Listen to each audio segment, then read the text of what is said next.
Siar Juara mempersembahkan. Tonton eksklusif videonya hanya di Tip-Tip setiap Jumat dan dengarkan di Spotify setiap Senin. IWNGD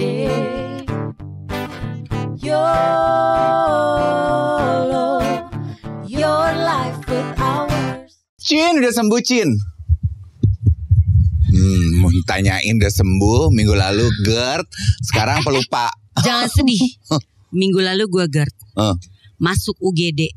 Dari jam 10:30 sampai jam 10:30. Gue ngendon tuh di UGD. Ya kan, setelah sebelumnya gue tuh paling cuman asam lambung, sakit mah, kembung kembang aja kayak ikan gitu kan ya. Kemarin gue sampai wah udah gila deh. Sakit, sesak nafas. Ih gila rasanya gak enak banget. Itu 2 minggu lalu. Minggu lalu terulang. jadi lah, gini. Ada sequelnya. Gini ceritanya. Gimana sih? Gak cukup lo sekali masuk UGD? Enggak masuk UGD sih. Tapi jangan gitu dong. Bukan, gue mesti update lagi ke atas kalau gitu. Masuk kedua kalinya guys. Jangan dong. Jadi gini. Gimana? Minggu lalu kayak kondisi gue belum pulih kali ya. Jadi minggu lalu tuh gue lagi baik-baik aja, nggak ada apa. Itu juga yang sebelumnya kan, gue lagi habis makan malam, gue ketiduran rebahan, tiba-tiba sakit banget perut gue kan. Terus udahlah tua, terus udah gitu, minggu lalu, seminggu kemudian, gue duduk ya, terus udah gitu, aman-aman aja, baik-baik aja. Perut gue tuh, tapi dari belakang gue di saat lagi duduk, gue lagi pergi makan sama keluarga gue, berasa tuh angin, bus. Gue tahu nih. Dari cerita lo, kan emang setiap orang tuh kalau masalah GERD ada pemicunya ya. Kayaknya kalau dari 2 cerita ini satu pemicunya. Lo pakai crop top. Bukan. Salah. Dia nggak nyebut crop top dari tadi. Abis angin dari belakang? Enggak. Dia nggak nyebut crop top. Dia nggak nyebut pakai baju apa dari tadi. Dia cuma ngomong satu adalah makan, kedua keluarga. Keluarga lo bikin lo asam lambung. Iya kan? Yang pertama makan keluarga UGD. Yang kedua makan keluarga. Kok ada yang nusuk dari belakang? Jangan sedih. Keluarga. Gue lanjutin lagi ya. Itu kan bus. Gampang. Nggak ada apa-apa. Udah selesai gitu. Tata gini. Gue keliangan. Kentut nih. Enggak, Bo. Aduh, pernah lagi nih. Mules nih gue, mules. Masih di restoran ya. Mau beranak dalam kubur? Bukan lagi. Aku ke toilet dulu ya. Oke, ke toilet. Gue ke toilet. Terus lama gue nggak keluar dari toilet karena gue di dalam toilet sakit perut yang sakit banget, kayak diperes. Usus lo. Terus udah gitu, tapi nggak bisa buang air besar. Gak keluar dia. Gak keluar, Bo. Lo bayangin. Malu-malu dia. Iya. Gak keluar dia. Gue di toilet umum, gue keliengan, keringet dingin, basah kuyup baju gue. Gue setengah jam lebih di toilet umum gak keluar-keluar. Terus akhirnya ada diketok. Makan di mana dia? Kok toiletnya toilet umum? Maksudnya ke toilet. Di toilet mau toilet pribadi dong ya. Iya. Sudah tuh. Benar. Di kampung rambutan. Benar. Dilapok gue ya. Terus udah tuh, aduh gak bisa. Terus gue tuh keluar tuh, muka gue udah pucat, perut gue sakit orang banget. Masih kenal lo di situ? Gue gak mikirin. Gue udah gak peduli. Terus udah gitu itu kan restorannya bertingkat kan. Terus udah gitu udah yaudah cepet bayar. Terus gitu pakai lift. Turun tangga, gue ke toilet lagi.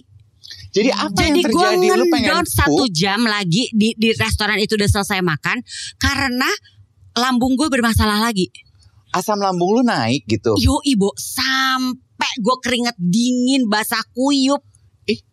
Saking sakitnya kan. Ya kalau kan nahan sakit kan pasti akan asam keringet dingin gak karu-karuan gitu. Gue kayak habis nimba, Bo. Iya. Dulu gue kalau ngedenger gitu, kan dia cukup sering ya Wet ya begini nih. Dari zaman gue masih syuting di Indosiar sama dia kan dia juga kalau lagi parah begini nih masuk UGD ya kan. Dulu gue nggak bisa relate loh. Adik gue kan juga gini nih. Kalau lagi load pekerjaan, lagi stres, asam lambungnya suka naik. Gue dulu nggak bisa relate. Kayak apa sih sakitnya gitu ya. GERD itu rasanya kayak apa sih? Sampai akhirnya sekarang kan. Oh, lu udah ngerasain akhirnya? Kan udah dong. Kan GERD itu banyak simptomnya hampir sama kayak serangan jantung kan. Iya. Jadi waktu gue serangan jantung kan banyak pikir diagnosa awal GERD bukan. Oh ternyata bukan GERD, baru periksa jantungnya. Nah gak lama setelah itu gue ngerasain asam lambung. Rambutnya blow out. Kalau nggak marah dia merhatiin rambut lo, kalau gue merhatiin rambut lo terus lo marah sama gue. Oglek. Kesel banget gue sama lo. Padahal semalam lo gue nge-blow. Blow out lo rambut lo. Hari ini gue jadi blow out. Kayak waktu gue foto waktu zaman di gadis tuh begini sering di blow out. Boleh lanjutin nggak? Terus lo ngerasa tuh sampai mana? asam lambung apa? Oh, iya. GERD, sakit, sesak napas. Iya. Nah tapi setahun setelah gue serangan jantung, gue sempat ngerasain asam lambung, tapi karena gue terlambat makan, jadi gue ngerti rasanya itu kedorong, terus berkumpul di sini. Gila sih. Ini toh namanya asam lambung naik, you know. Now I can relate to the story. Gila tuh, gak enak banget dan gue 2 minggu berturut-turut untuk yang terakhir gak perlu masuk UGD. Kayak lu pengen gitu, tapi nggak kejadian. Kayak pengen bisa nggak sih dirilis dengan BAB, tapi gak bisa. It wouldn't go. Gak bisa. Iya. Terus gue kan lagi nyetir ya, akhirnya mobil gue tinggal. Lah mau gimana gue nyetirnya? Sampai hari itu mobil ditinggal. Udah saya udah nggak butuh. Maksud gue yang waktu jangan-jangan penyebab asam lambung mobil gue nih. Gue aja. Lu nggak pergi sama laki lo apa sama siapa? Gue akhirnya kan karena laki gue lagi kerja, jadi kita ketemu di tempat makan. Ini lo sama siapa sih perginya? Sama anak-anak gue sama laki gue. Cuman gue sama anak-anak dari rumah, laki gue dari tempat kerja. Kenapa lu kepo banget sih sama rumah tangga orang? Bukan, gue nanya tuh kayak aja. Netizen Indonesia, Baim nggak kelihatan sama Paula mulai bertanya-tanya, Angie nggak kelihatan sama Arya, lu bertanya-tanya, ngapa lu? Gue udah nggak sanggup nyetir, udah keringet dingin, badan gue tuh udah nggak karu-karu, perut gue sakit banget. Iya. Mau nanya aja satu. Apa? Kenapa harus contohnya Baim sama Paula sih? Iya emang karena lagi gue juga penasaran sih. Gue juga suka buka-buka di Instagramnya. Karena Baim emang udah bikin klarifikasi. Anyway, gak usah dibahas. Cuma maksud gue gini ya, kalau gue tuh masih gak percaya GERD atau asam lambung atau MAH itu disebabkan oleh telat makan. Menurut gue itu gak make sense. Itu terlalu zaman dulu punya tuh teori itu menurut gue. Lalu apa dong penyebabnya? Jadi lo percaya sama yang goib? Kalau gue gini, gue kan juga veteran ya. Kalau udah masalah asam lambung itu, ya masih. Cuma sekarang gue udah mulai agak bisa mengatasi nih. Maksud gue gini loh, dari gue tuh kan GERD itu 2009. Nah dulu 2010. Tuh gue cuma MAH doang tuh. 2009 2010 sampai gue endoskopi segala. Aduh males banget ya. tuh. Terus abis gue harus treatment dong. Akhirnya kalau GERD tuh udah gak bisa lu cuma minum obat. Lu udah tahu lagi benar. Lu udah tahu lagi GERD kopi. Nah tunggu dulu. Abis itu dokter gue tuh bilang bahwa GERD itu adalah pikiran. Overthinking. Jadi dia selalu kalau misalnya gue ya. Kalau gue lagi kumat, gue lagi ke dokter Paulus tuh, dia selalu bilang gini, kamu lagi mikirin apa sih?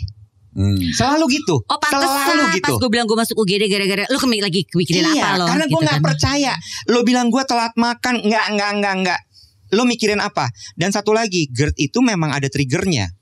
Lo kalau udah sakit lambung, lambung lo tuh pasti sensitif terhadap beberapa jenis bahan makanan tertentu. Coba deh, lo cek lagi. Waktu lo kan makan, semua abis makan malam kan? Iya. Lo cek abis makan malam itu, lo makan apa aja? Yes. Dokter gue juga bilang gitu, Nji. Jadi memang udahlah kita mungkin lewat jam perut kosong, terus makanan pertama yang mengisi perut lo harus telaah dan teliti apa. Gue ketan waktu itu. Ketan itu tajam loh. Oh iya benar. Ketan itu tajam. Nah gue marah-marahin tuh si ketan. Lu kelihatannya baik, bulat, menye-menye, ternyata lu tajam. Gue makan lalampa. Aduh tuh enak banget tuh. Oh iya tajam. Udah gitu belum lagi kalau dalamnya ikannya pedes. Iya. Kelar hidup lo. Cabe aja gue nih ya. Gue udah tahu tuh. Satu adalah overthinking. Bahkan yang go green. Apa? Bahkan yang go green. Kurang ngerti kan? Gue juga kurang ngerti kok. Cabe-cabean go green. Enggak, emang gue gini loh. Bahkan cabe aja ya. Cabe itu gue kalau cabe rawit itu punya potensi. Cabe rawitnya spesifik cabe rawit yang merah. Cabe rawit hijau di gue nggak apa-apa. Cabe yang merah panjang keriting gitu nggak masalah buat gue. Gue tuh makan daging. Bisa jadi daging loh. Kan itu kan gue kejadiannya di tapi pertama utuh, kali dari sapi yang bisa jadi. Gue makan daging di hari itu emang iya tuh langsung tuh gue GERD. Tapi habis itu besoknya gue makan daging nggak apa-apa. Kemarin gue makan daging lagi. Nah coba cek lagi itu daging apa kira-kira yang di dalamnya? Karena gini kan lo kalau seasoningnya, lo kalau ke dokter ya, kalau ke dokter kan selalu bilang jangan makan asam-asam, pedes-pedes. Menurut gue gini. dokter lo standar Jir. Ada sebenarnya gini, kan yang nggak boleh juga bisa. Itu ada detailnya, Bu. Kadang tuh lemaknya tuh penyebabnya loh. Lemak pada daging tuh juga menjadi penyebabnya. Iya tahu. Iya. Jadi memang untuk teman-teman yang sering asam lambung, lu tuh harus benar-benar teliti dan lu evaluasi pemicunya apa. Kalau emang makanan apa yang memicu supaya lu bisa menghindari. Itu satu ya. Itu yang bisa lu kontrol, ya kan? Tapi masalah overthinking sama pikiran. Nah itu kan nggak bisa dikontrol. Mana ada sih orang hidup nggak ada pikiran? Kayak dia gini, kan gue berasanya memang saat itu ya, gue memang lagi ada pikiran. Tapi kan emang ada pikirannya, masa nggak ada gitu kan ya? Emang lagi stres ya udah lah ya, itu kayak udah jadi bagian part yang gue nggak mau menormalisasi. Aduh gue stres deh, aduh apa nih, nggak udah gitu kan ya. Tapi boleh saya cerita? Boleh. Gue udah tahu tuh kalau misalnya gue lagi banyak pikiran, gue udah tahu itu pasti imunitas tubuh gue turun semua. Gue udah tahu. Nih gue lagi banyak pikiran nih, gue stres mau work plan, gue stres lagi ada deadline ini, gue stres ada tagihan itu. Gue udah tahu nih kalau udah kayak gini, gue mesti jaga makan. Karena kalau nggak aura-auran langsung. Lu maksud kan? Lu ngerti kan maksudnya Iwe jaga makan? Maksud kan? Iya. Maksudnya Iwe jaga makan. Maksud. Iwe kalau jaga makan tuh makanan dia jagain, jangan sampai ada orang lain minta. Bener. Tapi gue udah tahu tuh kalau udah kayak gitu gini. Satu, gue udah pasti kalau gue lagi overthinking gue kurang tidur. Kalau gue udah kurang tidur pasti imunitas gue turun. Kalau imunitas gue turun pasti lambung gue kena. Gue tuh udah paham kayak begitu. Maksudnya dalam artian gini, gue tahu gue harus jaga makan tuh kalau gue lagi musim season of stress tuh kan ada tuh ya. Terus gue udah tidur gue cukup sebenarnya. Tapi ternyata memang emang gue I have to admit, gue tuh kan suka kayak kita tuh menekan supaya aduh jangan gak usah dipikirin, jalanin aja dalam mode. Yes. Kalau saya lo stres, iya ya, gitu lah. Lo tekan supaya lo nggak pikirin, lo jalanin aja. Tapi ternyata pada kenyataannya, Oke. Abis ini gue pengen dong list down ya, karena menurut gue ini tuh penyakit kita semua ya. Wherever you are, apapun pekerjaan lo, at any stage you are, lo pasti kan gini, overthinking, ketemu sama stres, ketemu sama overthinking. Nggak mungkin lo hidup nggak punya pikiran. Iyalah. Ya kan, solusi dan caranya adalah menemukan rentetannya seperti Iwet bilang itu kan. Itu make sense buat gue. Gue tuh selama ini gini, maksudnya apa sih kalau lagi banyak pikiran terus jadi sakit? Oh ternyata rentetannya itu ya. Kalau lo lagi banyak pikiran, imunitas lo turun. Kenapa imunitas lo turun? Biasanya orang banyak pikiran, istirahatnya kurang, makanannya tidak terjaga, mungkin dia asupan makanannya tidak benar, ya kan? All happening at the same time. Imunitas tubuh turun, penyakit lebih rentan masuk, makanya sakit. Makanya rentetannya kenapa overthinking jadi sakit? Itu Jack, gitu kan? Betul. Ada satu fakta lagi, tapi abis ini gue kasih taunya ya. Apa tuh?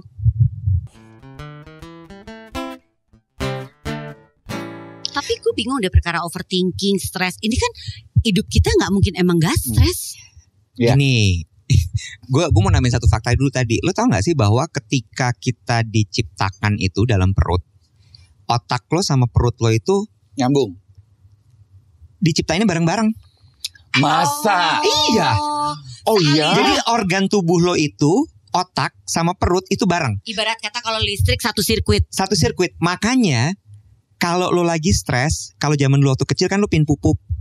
Oh my god. Oh mules. Dan Iwet, dan kalau kita lagi overexcited terhadap sesuatu kan juga kita mules. Lo jatuh cinta butterfly in my stomach. Iya kan? That's a fact. That's a fact. That's a fact. Pinter lo lu, Wet. Iya. Makanya dia yang punya jabatan tinggi bukan kita. Tapi beneran. Jadi itu dia satu sirkuit, bener yang Angie bilang, dan itu diciptain barengan. Jadi itu sebabnya kenapa apapun yang terjadi di kepala kita pasti hubungannya ke lambung. Dan kenapa anak bayi itu harus dijaga betul kesehatan perutnya supaya kesehatan otaknya itu bagus. Vice versa jadi ya, otak lambung otak gitu. Betul. Jadi emang di saat dia besar ya udahlah tuh. Oh pantesan kan. Bukan cuma masalah anxiety ya, masalah kecerdasan. Iya, kecerdasan otak lo itu kalau perut lo sehat, otak lo sehat.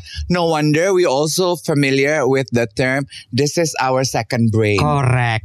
Oh gitu. Oh iya, benar. Oh, it's our second brain. Yes. Itu makanya sebabnya kenapa. Betul aku. Makanya kalau laki lu lagi bobo-boboan, lagi nempel-nempel perut lo, dia tuh lagi coba connect ke otak lo. Mau lagi mikirin apa ini dia nih. Iya, dan itu berhubungan sekali benar-benar sama segala macam overthinking lo, makanya harus dijaga tuh ini sama otak sama perut lo. Tapi gimana caranya jagain overthinking tuh nggak bisa. Nih ya, bicara mengenai overthinking ya, tadi gue sempat ngobrol sama Hana dan emang iya, karena anak-anak muda zaman sekarang itu kan kayaknya gempuran kehidupannya tuh jauh lebih dahsyat ya. Hadirnya sosial media. Iya, ya pilihan karir di umur-umur segitu, terus membandingkan hidup, mental health awareness yang lagi tinggi, financial, jodoh, oh my. Iya benar. Iya kan, Nek? Iya. Mereka tuh sekarang tuh anak-anak zaman sekarang tuh hidup dengan social media pressure. Yes, tapi yang gue sirik dari anak-anak muda zaman sekarang, knowledge mereka tuh jauh lebih banyak daripada kita. Kan banyak juga tuh mereka membahas law of assumption. Oh iya, si Neville Goddard itu ya. Yes. Apa tuh? Jadi law of assumption tuh apa yang lu sederhananya ya. Kalau lu penasaran lu research. Apa yang lu asumsikan terjadi dalam hidup lo, itu yang akan lu rasakan. Jadi apa yang lu baik, sama kayak manifesting gitu loh, Wet. Cuma kan manifesting digiringnya ke arah yang positif selalu ya. Kalau law of assumption tuh apa yang lu pikirkan kejadian di otak lo, ya itu yang akan terjadi di dalam hidup lo. Positif and negatif. Iya, kalau positif it's good, begitu negatif. Karena kan kadang-kadang gini, badan kita kan punya kayak pikiran kita tuh punya kayak gini loh. Aduh, gue nggak mau berpikir yang bagus dulu, nanti prepare for the worst, ya kan? Di saat kita prepare for the worst, pikir yang jelek dulu, bisa kejadian. Jadi ibaratnya gini ya. Otak kita itu kan adalah mesin yang membuat kita meyakini sesuatu. Dan ketika itu kita masukkan ke dalam kepala kita yakini, pasti itu akan terjadi. Iya. Baik yakin yang buruk maupun yang jelek. Iya, yakin itu kan bisa baik. Yakin itu kan bisa baik maupun buruk. Iya, gitu ya. Dan itu pasti terjadi. And it's a law. Yes. Disebutnya law of assumption. Oh, nice. Nah, menurut Kenneth Koch, MD, medical doctor ya, professor of medicine in gastroenterology di Wake Forest University Baptist Medicine Center, stress can affect every part of the digestive system. Seperti ya kan, kalau kita lagi stres atau overthinking, kita akan berasa tadi tuh gangguan asam lambung. Itu gue di minggu yang pertama. Di minggu kedua, gangguan pencernaan dan diare. Ternyata benar kata tadi Iwet bilang. Berikutnya adalah lo di saat lagi stres, lo tuh akan berkurang nafsu makan lo. Oh ya, make sense. Kalau lagi stres nafsu makan lo berkurang karena ini lo nggak enak kan. Digestive system lo nggak enak. Diisi makanan nggak enak, kelaparan nggak enak. Ya udah nggak pengen ngapa-ngapain. Pengennya marah-marah, enak ya. Bukan lagi kalau lagi stres ya. Makan orang. Iya, setuju di situ ya. Dia, gue sih enggak. Perut nyeri. Itu yang berikutnya. Itu yang paling juga sering dirasakan, mungkin belum sampai dalam taraf mah, tapi udah mulai nyeri-nyeri, kembung-kembung. Aduh, itu paling sering gue tuh kembung tuh, bangun tidur dalam keadaan kembung. Ini gue pikir gue manusia apa ikan sih kok kembung mulu. Yang gitu kemarin kan, lu bahkan sampai taraf mual sama muntah. Iya, lemes. Itu lemes tuh gila sih, itu lemesnya tuh bener-bener yang ya Tuhan, apaan sih ini, gue kayak gue didorong di tempat tidur yang berjalan itu ya. Suster, muter ini suster. Lemes vertigo itu biasanya hubungannya juga sama gastro. Ini, sama gastro. Iya.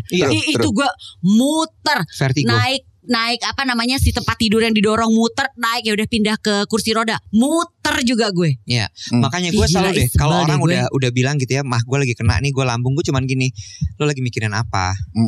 Iya. Pasti. Nah, itu kembali ya Iwet ya, kayak di pembahasan tadi mengenai law of assumption itu, apa yang lo taruh di otak lo percaya itu sebagai kenyataan, itu yang akan termanifestasi dalam kehidupan kenyataan lo. Lo pernah ngalamin gak sih ketika lo bangun pagi gitu, you get out of bed in the wrong side of bed istilahnya. Kayaknya bangun tidur tuh udah salah aja ya. Iyalah. Misalnya gitu ya, coba kita breakdown. Alarm lo gak bunyi, padahal lo ada janji pagi. Terus lo tergesa-gesa gitu, bersiap diri di kamar mandi, lagi gosok gigi, saking pengen buru-buru keceletuk berdarah. Ya udah event kedua tuh, gitu. Keluar dari rumah lo macet, lagi bergumul di kemacetan, keserempet motor, lo udah gitu, terus lo bergulung, segala sesuatu bergulung, kan lo langsung berasumsi, aduh, today is going to be a hard bad day. Ya, asumsi lo begitu, itu yang akan terjadi. Lo tau gak satu hal ya, menurut gue kalau lo mau beresin perkara lambung lo, ada satu yang harus lo lakuin dulu. Emang lo udah lakukan? Gue lakuin. Lo udah laku? Siapa pacar lo laku? Karena gini loh, gitu? Gue endoskopi tuh 2 kali loh, dan itu gak enak sama sekali. Iya tahu gue. Abis itu gue mesti nge-treat si GERD ini 6 bulan gue minum obat. Obatnya gak murah loh. Dimasukin selang Ji lewat kerongkongan lo untuk ngeliat lambung lo tuh kenapa. Lu ngerasain apa yang dirasain sapi-sapi gelonggongan. Exactly. Gak enak banget. Kok bisa masuk selang? Gue tuh gak bisa loh. Gak enak. Ya lu bius total. Oh iya, bius total semua relax. Iya bius benar-benar. total. Abis itu tuh kayak begitu. Gue lanjut ya. Lo tau gak ada satu yang selalu jadi problem orang-orang itu? Apaan? In denial. Maksudnya? In denial bahwa gak stres. In denial gak stres. In denial gak ada masalah. In denial aduh gue telat makan aja. Guys, accept it. Lu lagi mikirin sesuatu. Ya tapi kan balik lagi kalau kita dibalikin. Ya kan namanya hidup. Ya kali dong kita gak mikir. Maksud gue di-accept aja bahwa lo lagi memikirkan sesuatu. Abis itu lo solving pikiran itu. Paham gue maksud lo. Intinya tuh gini, lo tuh ada pemicunya yaitu stres. Ketika lo mengakui bahwa lo sedang stres, kita bisa duduk bersama-sama you and yourself. Jangan lo ajak gue. Exactly. Gimana cara memanage hal itu? Exactly. Karena stres itu nggak bisa dihapus pakai tip ek. Betul. Cuman bisa di manage. Gak bisa, gak bisa disulap, gak bisa ditiup. Dan bener yang bener lo bilang bahwa nggak ada manusia yang bebas dari stres. Iya. Nggak ada. Karena manusia itu hidup dengan pikiran. Dan manusia hidup dengan manusia lain. Iya. Di mana manusia lain akan ada ekspektasi. Maksud gue gini loh. Ini gue juga ngomong buat ibu gue, Bo. Nggak serius gue, ya udah. Iya nggak benar setuju Wet. Masa manusia hidup sama sapi ya Nek? Ya. Emang kita multigrain. Emang kita sapi-sapi 950 hari makan grain. Ya manusia hidup sama manusia lain.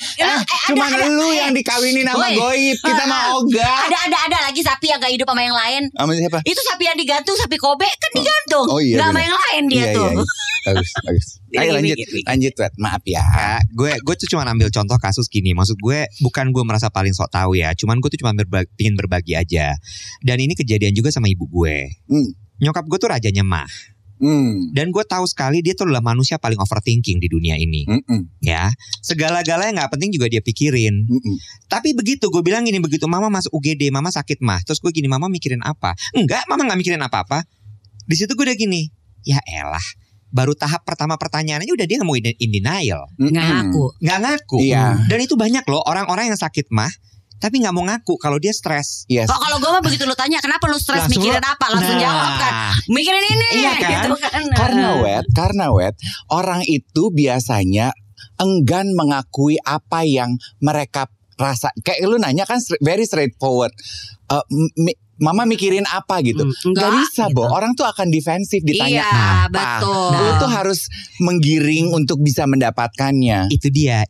Gini, gue gak akan nanya ke lo gitu ya bahwa lo lagi mikirin apa. Tapi gini, karena lo bukan nyokap gue gitu maksudnya kan. Kalau misalnya lo lagi ngalamin GERD atau stres, lo mendingan duduk deh sendirian. Iya. Lo ngobrol sama diri lo. Kalau lo gak mau ditanya, lo lagi mikirin apa? Iya Pak. Tapi waktu itu pas yang terjadi pada gue adalah sih? Iya benar Pak. Tunggu. Tapi yang terjadi pada gue adalah gini. Gue berusaha untuk yang udah, ini satu problem. Emang ada problemnya, ada masalahnya. Ya udah gimana caranya? Gak usah gue pikirin dulu. Nanti aja lah ya. Gue spend time dulu sama keluarga gue apa. Tapi Cannot. Gue setuju sama Dave. Cannot. Ya kan? Karena menurut gue gini. Bukan. Menurut gue gini. Bukan lo bilang nanti. Jangan lo repress. Iya betul. Terus gimana dong? Nah silakan waktu dan tempat Pak Dave. Ya jangan tanya ke gue suami lu. Bukan gue dapat gaji dari lu. Enggak, gue suruh mikirin masa hidup lo. Kalau gue tuh gini ya. Badan kita itu kan pintar ya Wet ya. Exactly. Apapun yang terjadi sama badan kita yang sifatnya gangguan quote unquote, pasti dia akan memberikan signal. Cuman kitanya aja yang gak pernah mau tune in untuk mengerti. Misalnya itu gitu kan ya. in denial Dave. Iya betul. Misalnya gue tuh gak in denial loh. Gue tahu gue lagi stres. Bukan nih gak ngomongin lu. Oh iya General. Oke ya. Gue tahu lagi stres. Gue tahu penyebabnya apa. Gini ya, misalnya muscle tension. Oh ya tegang-tegang ya. Bener. Terus lo tuh merasa bahwa you are overtired all the time. Mulu. Lu udah makan enak, lu udah istirahat, tapi kok masih capek. pulih-pulih. Itu salah satu tanda-tanda. Slight headache. Itu tuh sebetulnya tanda-tanda. Betul. Slight cramp, kaku-kaku, udah tension. kering banget, udah masas kok masih pegel aja. Lu udah diinjak sama suami lu, sampai diinjak sama gajah. Tapi kok masih pegel juga. Iya, bener. Itu kan udah sebuah tanda. Gue di sini nih. Bener nggak? Iya. Di situ lu udah harus mulai aware gitu. Di sini Cin, digayutin tuyul itu macin. Tuyul ringan. No, yang ono jenazah berat. Lanjut. Gue lempar nih kalau jenazahnya. Gue udah belajar caranya transfer, tahu nggak lo? Jangan transfer jenazah, transfer duit. Bebas suka-suka gue. Tapi benar ya, identifying the causes. Iya. Apa penyebabnya? Karena nggak ada stres yang tidak ada cause-nya. Exactly. Yes. Berikutnya adalah di saat lo tahu lo lagi stres, lo udah tahu masalahnya apa, take a time out. Jangan lo forsir, jangan lo paksa. Ini tuh sebenarnya Sulit. enggak. Ngemeng gempeng. Maksud gue gini ya. Kalau gue jadi lo Sinji, kalau gue jadi lo ya, dalam keadaan kayak gitu, peduli anak gue, peduli suami gue, I just need to save myself first. Gue gak akan pergi sama Time mereka out gitu. Justru gue butuh mereka. Kalau gue kan tetap nemu. Kalau gue di saat gue lagi stres, gue butuh mereka. Iyain aja. Iyain aja. Anyway, tapi itu penting loh. Take time out itu penting sekali untuk lo ngobrol sama diri lo, untuk lo identifikasi ini permasalahannya apa sebenarnya. Ya, gue juga suka saran yang diberikan oleh si dokter dari artikel ini adalah don't be too hard on yourself. Aduh iya. Why are we like to do that to ourselves? Dan yang lebih parah lagi udah you being hard to yourself, you beat yourself loh kadang-kadang. You beat yourself down. Bener lo gebukin diri lo. You beat yourself. Di saat kayak gitu yang paling penting juga kita harus lakukan adalah kita harus tidur cukup. Lo pikir sepele sih alah tidur doang udah lah Gue ya. nambahin sedikit ya. Ini semenjak gue stroke ya, Bo. Gue tuh makin gak peduli, tau gak lo? Terhadap hal-hal yang tadinya gue pikirin setengah mati. Misal, coba contoh. Gue kan dikenal sebagai orang yang sangat perfeksionis ya. Dalam pekerjaan, dalam hidup gue. Bener gak? Abis gue stroke itu gue gini, nggak nih, ini gak worth it untuk gue kerjain. Jadi ketika ada hal-hal termasuk dalam pekerjaan yang gue pikir gini, ini kalau gue kerjain, gue nge-push, sementara sekeliling gue gak dukung, ngapain gue kerjain? Jadi udah gak being hard to yourself. Gue gak mau. Ngapain gitu? Maksud gue gini, kepala gue pecah loh waktu itu gara-gara gue begitu. Ngapain sekarang gue mesti paksain lagi? Ya. Jadi kalau misalnya, lo perhatiin gak sih sekarang kalau misalnya ada orang kayak gitu sama gue gini aja, serah lo, karep lo. Orang gak mau dengerin gue gak ikut meetingnya. Lo aja kerjain sendiri. Bener gak? Yes. Gue suka tuh dengan semangat. Gue lepas. Bener-bener gue kayak terserah lo kerjain sama temen-temen lo. Lu gelindingin aja kayak bola bowling. Exactly. Yes. Exactly. Nah, itu. Exactly. Sometimes Gimana in sometimes life, ya? Sometimes gitu ya. Kan gue suka semangat Kenes itu. banget ya lo. Sama Winky. Habis Sometimes gue jadi kenes tuh jadi Winky-nya ya. Iya dia boleh. Dia Marcel. Pas. Iya. Bener botak. Iya. Gue pengen ngomong. Karena buat orang-orang perfeksionis dan over controlling kayak gue, itu tuh semangat untuk biarin gelindingin aja itu tuh long life lesson yang coba gue pelajari. Gue pecah dulu pala gue deh. Iya, biarin aja. Kadang ada beberapa dalam hidup tuh nggak perlu lu atur, nggak perlu lu kontrol. Dibiarin juga mereka akan terjadi. Nah kalau gue masih begini nih, mulut gue bilang biarin. Udah gue paham banget. Itu tadi yang gue kata in denial. Iya. Mulut gue biarin gak usah dipikirin. Udahlah biarin aja bukan urusan gue. Udahlah gak usah dipikirin dulu. Hati lo gak bilang gitu gak kan? bisa hati mau otak gue kagak bisa. Law of assumption. Itu dia. Iya susah banget Bo. Itu susah. Cobain, jadi kalau lo ngomong memang kayak gitu, emang bisa? Gak apa-apa tenang. Gue juga susah sumpah. Cobain deh tapi beneran.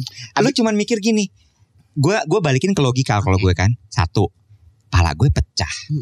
Kalau sampai pala gue pecah lagi, itu biayanya nggak murah.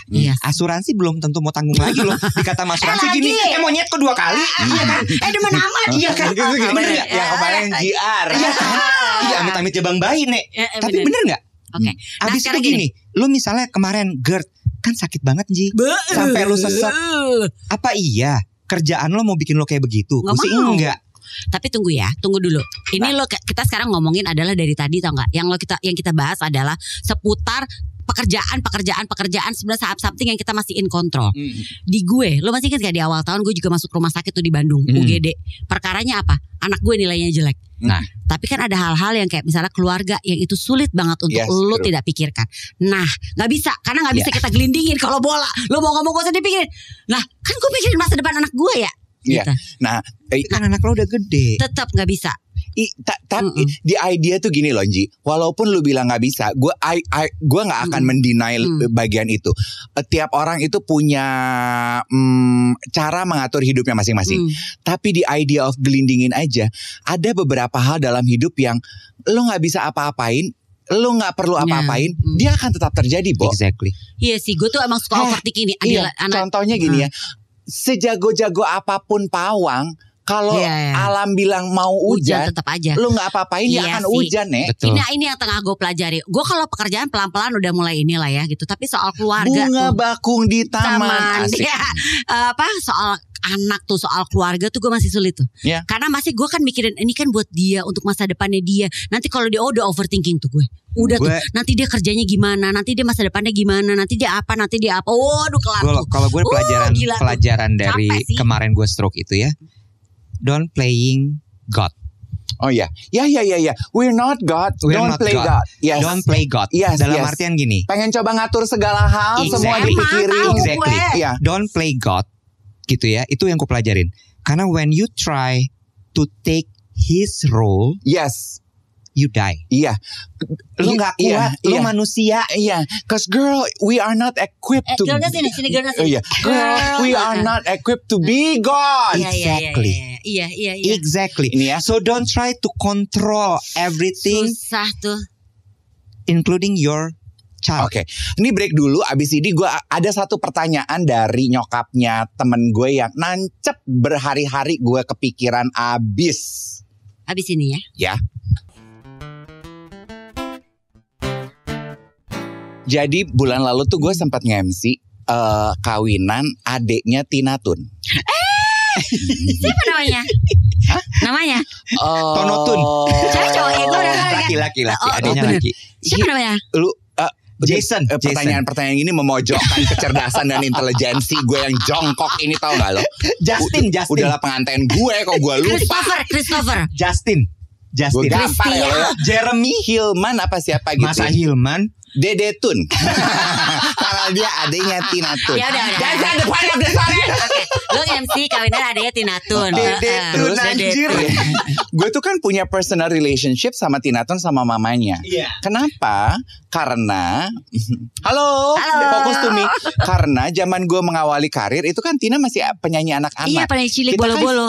Sering acara di mall mana, di daerah mana. Dan dia kan selalu dianterin sama mamanya. Jadi mamanya tuh consider me cukup. Tante kan tahu kamu dari dulu gitu. Anyway, dia ketemu gue kan, terus gini, kamu nggak berubah ya. Kata si Tina kemarin sakit ya, di belek. Dia nanya gitu. Iya kata mama. Iya, aku udah sembuh. Mama Tun ya berarti. Mama Tun. Terus nih pertanyaan dia gini, mau nyari apa sih kamu dalam hidup? Digituin lu. Gue gini, hah maksudnya Tan? Udah deh. Sampai sakit gitu. Mau nyari duit. Mau sampai kapan kamu nyari duit? Ya sampai mati. Pastikan jawaban lo. Udah ada waktunya dalam hidup. Kamu tuh harus berhenti. Gak usah diatur-atur. Akan terjadi. Berserah. Bukan terserah ya. Berserah.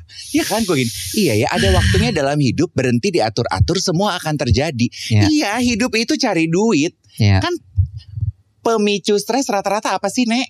Ya itu maksa diri. Maksa diri buat nyari duit. Iya kan? Itu kalau dari pikiran. Iya. Tapi untuk dalam kehidupan nyata. Mau gak gue kasih nomor teleponnya emaknya Tina? Iya kali. Mama tuh ya. Tapi dalam keseharian gini. Itu kan kalau kita ngomongin soal stres, penyakit lambung. Itu kan berkaitan sama stres. Tapi kan kalau dalam keseharian yang ada hal-hal juga yang harus kita perhatikan. Yang pasti kalau lo memang punya masalah dengan lambung, punya masalah dengan inilah perut ini, yang pasti lo harus menghindari terlalu banyak makan manis dan juga proses food. Di saat gue lagi abis UGD itu, gue di DM sama Dr. Dimple. Hai Dr. Dimple. Dr. Dimple bilang, Mbak, lucu banget sih namanya Dr. Dimple. Dokter anak, dan she's very good. Oh ya, ada dimple-nya. Boleh dong, lu kali bertanya kepada gue dan gue juga bertanya. Lagi dicek sama dia setelah tadi Justin, Christopher, terakhir ternyata Dede Tun. Jadi Dr. Dimple bilang ada. Lesung pipitnya. Ada kayaknya. Kayaknya sih harusnya ada ya. Di pipit. Bukan pipit. Lesungnya di mana kata lo? Di pipit. Pipit dong. Pintar dikit dong. Enggak lah pipi. Lah kau namanya lesung pipit. Iya. Itu juga fenomena alam ya. Kalau lesungnya ada di pipi, kenapa disebutnya lesung pipit? Kirim jawaban Anda. Oke, balik lagi. Dokter Dimple DM gue. Mbak, hindari processed food ya. Don't eat processed food. Terus dia bilang juga for around 10 days kurangi atau kalau bisa enggak sama sekali dairy food ya, di saat karena gue masih asam lambung, masih GERD itu. Dan berikutnya adalah minum tehnya, dia ngasih teh apa gitu dan dikirimin. Oke. Iya, berarti emang proses food itu tuh bahaya banget, Bo. Lu harus sudah mulai berhati-hati terhadap proses food and sugar. And sugar. Sementara kita tahu sekarang makanan, minuman itu tinggi gula. Lu pergi ke mall minum apalah, boba, bobi, apalah itu kan tinggi gula. Terus berikutnya juga harus penting lo perhatiin di saat lo memang punya masalah dengan tadi tuh lambung, GERD, apa mas segala macam. Lo olahraga deh, Bo. Kayak gue lagi yang salah. Oke, ulang. Boleh diambil sama Dave. Oke, penting. Coba tuh ulang. Bagaimana? Kalau lo punya penyakit ini, kalau lo punya penyakit dan pengen menjaga kesehatan tubuh, olahraga deh. Nah, pas dia salah. Gue salah. Oke. Iya, nih ya. Gue boleh nambahin nggak soal makanan tadi? Boleh deh, dikit nambahin aja. Baru abis itu gue mau balik ke Mama Tun. Boleh. Gue kalau lagi GERD gue kambuh ya, atau mah gue lah. Kalau GERD kan udah sampai step gitu ibaratnya. Gue makan cuma nasi sama telur ceplok. Itu enak loh, nggak apa-apa kan? Satu, it's comforting. Iya benar. Kedua, I agree. Hemat. It's very plain. Tapi benar. Karena gini, begitu lo lagi perut lo bermasalah, hindarin makanan berbumbu. Oke, tapi gue mau nanya sama lo. Gue tahu lo udah lama. Lo tuh kan kalau makan cepet. Masih kan? Masih. Itu juga salah satu penyebab. Nggak boleh. Lo makan itu harus pelan-pelan. Lo tau gak gue sekarang lagi mengurangi size sendok gue. Maksudnya dikecilin pakai sendok kecil. Mau gue pinjemin sendok bayi gak? Nasi. Enggak, tapi serius gue. Iya. Gue kecilin sendok gue supaya makannya tuh lebih pelan. Gak banyak sendoknya. Nyendoknya gak banyak. Dan nyendoknya gak banyak. Karena kecenderungan gue ketika sendok lebih besar itu sampai muncung. Iya. Itu sebabnya kenapa orang Jepang lebih memilih menikmati makanan mereka menggunakan sumpit. Gitu. Make sense supaya lo gak makannya terlalu cepat. Iya benar. Sama satu lagi pertanyaan dari mamanya Tina Tun yang nancep di gue. Emang kamu tuh kebayangnya pengen hidup sampai umur berapa sih? Oh lu gitu. Sibuk nyari duit sampai stres-stres begini. Tapi emang lo kebayangnya lo hidup sampai umur berapa? Gue asli loh, sampai di rumah tuh gue mikir gini. Kok orang mikir gue itu stres karena gue sibuk nyari duit, karena gue sibuk kerja. Terus ditanyanya gitu loh, emang kamu tuh pengen hidup sampai umur berapa sih? Kalau di Jepang sih rata-rata 84,3 tahun ya. Life expectancy Jepang itu memang agak tinggi dibandingin kita. Kayaknya di kita gak segitu deh.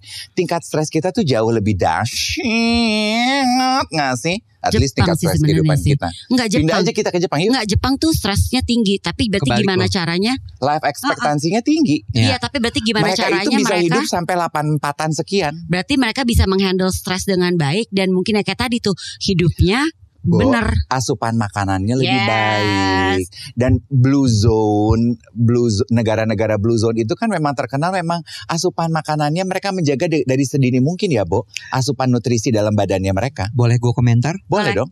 Coba lu perhatiin makanan orang Jepang.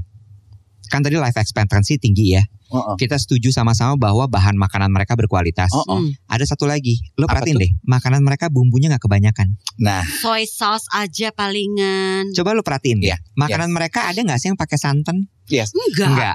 Mereka tuh cuman bawang putih, bahkan tidak ada bawang merah, kecap, kedelai, bahkan kadang-kadang makanan ya as it is aja. Mentah rasanya. sushi tuh ya. Yes. Tapi jangan terlalu mengkambing hitamkan spices dan bumbu ya. Karena ini ada artikel dari CNBC yang membahas mengenai life expectancy orang Jepang memang tinggi-tinggi. Itu juga membahas, salah satu rahasia orang Jepang itu life expectancy-nya tinggi-tinggi. Karena mereka itu suka sekali mengkonsumsi kurkumin. Kunyit untuk menjaga kesehatan. Gue kan lu inget kan zaman-zamannya gue ngejus kan gue mulai tuh ya kunyit yang sampai kuning-kuning ini gue. Terus gue juga diingetin karena gue taunya cuman kunyit doang. Terus gue diingetin tuh sama Debbie naturopati teman gue, bahwa kunyit itu harus lu sertai dengan black pepper. it works best. Itu ibarat kata Batman sama Robin tuh bekerja sama dengan untuk baik. penyerapannya. Sedikit mengenai itu ya, karena kunyit itu punya kurkumin, anti-inflamasi, antioksidan untuk meredakan peradangan pada lambung sama lak-lakan lo alias kerongkongan lo. Karena kalau lo GERD kan udah sampai sini kan. Yes. Gue nambahin sedikit Japanese people. Lo tau gak ketika lo lagi stres, itu badan lo inflamasi. Yes. That you need to know. Yes. Di dalam. Di luar sih juga gue inflamasi alias. Dan inflamasi itu menyebabkan banyak hal lo, termasuk cancer. Ya. Iya. Ya. Inflamasi itu jadi ketika lo stres, badan lo asam. pH-nya naik. Dan kemudian ketika itu terjadi, pH-nya naik, badan lo asam, badan lo inflamasi. Ketika badan lo inflamasi, itu banyak yang kemudian menjadi luka. Dan ketika luka, ketika dia kemudian menyembuhkan diri, tapi selnya beranak pinak gak keruan, terjadilah si cancer. Ya. Makanya itu hati-hati banget sama stres lo. You need to manage it well. Intinya adalah lo harus pandai menjaga imunitas tubuh lo. All the above yang tadi kita bahas, tidur cukup, makan tidak terlalu cepat, menjaga pola makan, istirahat, menjaga stres gitu ya. Itu adalah cara untuk melindungi imunitas tubuh lo. Gue nambahin ya, tadi kan orang Jepang lo bilang suka sekali makan kunyit. Mengkonsumsi kunyit karena mengandung kurkumin untuk bisa mengatasi inflamasi. Lo tau dong habit mereka suka sekali minum alkohol. Kampai. Yes. Dan ternyata kunyit itu juga punya manfaat untuk mengatasi hangover. Wow, baru tahu aku. Dan juga dengan si piperin dari black pepper tadi itu juga bisa mengoptimalkan fungsi kesehatan lambung dan juga penyerapan. And the beauty of our modern life adalah segala sesuatu itu jauh lebih mudah ya. Maksudnya lo udah pernah ngerasain gak sih bikin minuman kunyit dengan black pepper tuh tangan lo kuning, juicer lo kuning. Aduh repot banget. Ribet. Udah gitu ya. Kalau gue tuh senengnya gini, kebiasaan itu harus yang gampang supaya lu bisa maintain it in the long run. Iya dong. Sorry aja kalau gue gitu ya. Gue ngejus kunyit itu nggak attainable buat gue. Karena gue cuma bertahan 3 bulan. Abis itu gue berhenti karena repot kan. Makanya, nih gue beruntung banget ya. Gue sempat tahu si Sido Muncul Natural Sari Kunyit Plus. Tinggal hap. Karena gue tahu gue punya kecenderungan dengan asam lambung, gue stresnya tinggi, I have to maintain my pH balance, inflamasi gue ugal-ugalan. Sari Kunyit Plus aja. Iya kan? Sido Muncul Natural Sari Kunyit Plus. Karena satu, dia ada kunyitnya, lalu kemudian ada black peppernya, lo tinggal hap. Itu si ringkes tuh penting tuh buat gue tuh. Gak bisa tuh gue kalau mesti bikin tuh gak bisa. Banget. Yang gampang itu lebih attainable. Teman-teman juga jangan terlalu overwhelmed gitu ya. Aduh banyak banget yang harus gue lakukan untuk menjaga imunitas tubuh lo. Enggak kok. Sebetulnya kalau lo mulai cicil hari-hari dan dijadikan karakter diri lo. Tidur cukup, makan jangan cepet-cepet, olahraga, ya kan? Kendaliin stres, suplemen yang tepat, and above all else because this and this connect adalah lo menjaga apa yang ada di sini. Sama sini juga makanan dijaga. Tadi kan yang tadi kita dibahas kan di sini, sama yang di sini maksud gue, what you put in your head will eventually reflect back on your life. Tapi balik lagi ya, tadi kan lu sempat bilang nih, makanya gue tuh mengkonsumsi kunyit gitu kan kayak orang-orang Jepang. Habis itu kan juga pakai black pepper supaya mereka tuh berkesinambungan dan mereka bisa absorpsinya paling baik. Berfungsi dengan baik. Nah, aduh gue tadi pas lu bilang gitu, masa ribet gitu kan ya. Tapi memang iya dong ya kan kali gitu kan ya. Tapi memang Sido Muncul Natural Sari Kunyit Plus ini kan memang diformulasikan dalam bentuk si mini soft kapsul ini kan. Jadi memang bisa gampang banget tuh kita konsumsinya. Udah gitu lebih cepat diserap nih sama tubuh kita. Dan udah gitu memang gampang, telan aja tinggal cuk. Kapsulnya kecil kok, nggak yang gede yang kadang lo tau kan yang ada yang kapsulnya gede. Keselak kan? Kayak nyangkut di tembolok lo gitu kan ya.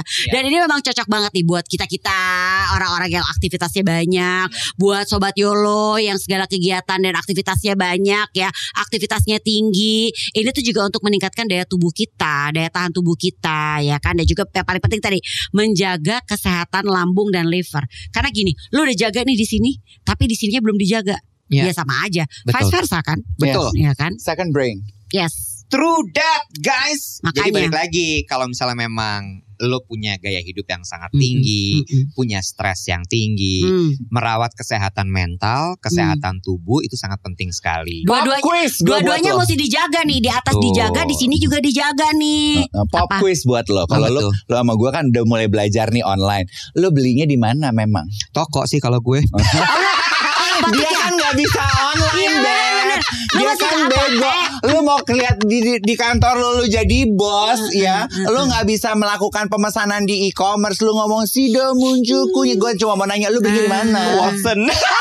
Aduh, orang lama banget. Padahal ya, lu bisa loh di Sido muncul official store di marketplace tuh. Orang lama banget. Sorry, preferensi serah aja lu mau belanja online. Kalau gue belanja offline kenapa? Yang penting gue beli. Ya nggak apa-apa. Tapi kadang-kadang gini, ada yang butuh juga. Lo belanja offline, lo pergi itu kan untuk pikiran lo kan jadi kayak diburai-burai gitu kan ya, pergi gitu. Apa juga nggak apa-apa. Boleh juga. Sekalian relaxing. Iya dia mas kalian. Lo mau belanja di e-commerce, lo mau belanja di Sido muncul store.com, serah lo. Boleh. Ya gue ke offline aja. Betul. Yang penting produknya nyampe ya. Iya. Gue suruh si Cabi beliin gue.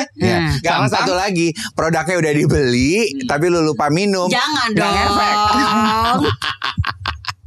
Hai Sobat YOLO, terima kasih banyak buat teman-teman yang selalu setia menyaksikan konten-konten kita di Tip Tip. Jangan lupa subscribe kita di Tip Tip ya. Caranya gampang, tinggal buka tuh akun YOLO. Udah ketemu akun YOLO di Tip Tip? Udah? Abis itu cari halaman profil, abis itu klik tombol subscribe. Podcast YOLO juga bisa didengarkan di Spotify dan jangan lupa untuk follow akun sosial media kita di Instagram dan juga TikTok dengan akunnya adalah @YOLO Podcast ID.